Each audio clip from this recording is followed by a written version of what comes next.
السلام علیکم ورحمۃ اللہ وبرکاتہ۔ ناظرین، آپ دیکھ رہے ہیں اتحاد ٹی وی نیوز چینل۔ آئیے آج کی تازہ خبروں پر ڈالتے ہیں ایک نظر۔ مرکزی وزیر داخلہ مسٹر امت شاہ کو کورونا ہو گیا ہے۔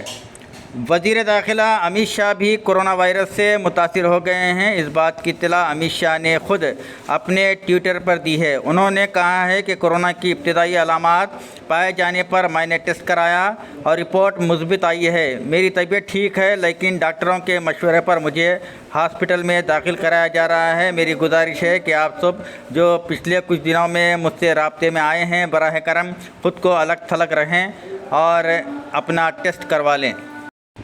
امیتابھ بچن ہاسپٹل سے ڈسچارج، کورونا رپورٹ منفی آئی ہے۔ بالی ووڈ اداکار امیتابھ بچن کورونا وائرس سے صحت مند ہو کر ڈسچارج ہو گئے ہیں۔ 12 جولائی کو کورونا وائرس سے متاثر ہونے کے بعد امیتابھ بچن ناناوتی ہاسپٹل ممبئی میں شریک ہوئے تھے۔ ان کے فرزند ابھیشیک بچن بھی کورونا سے متاثر ہیں، وہ بھی ہاسپٹل میں زیر علاج ہیں۔ امیتابھ نے ہاسپٹل سے ڈسچارج ہونے کے بعد ناناوتی ہاسپٹل کے ڈاکٹروں، اسٹاف اور ان کے چاہنے والوں کا شکریہ ادا کیا، جنہوں نے ان کی صحت کے لیے دعائیں کی۔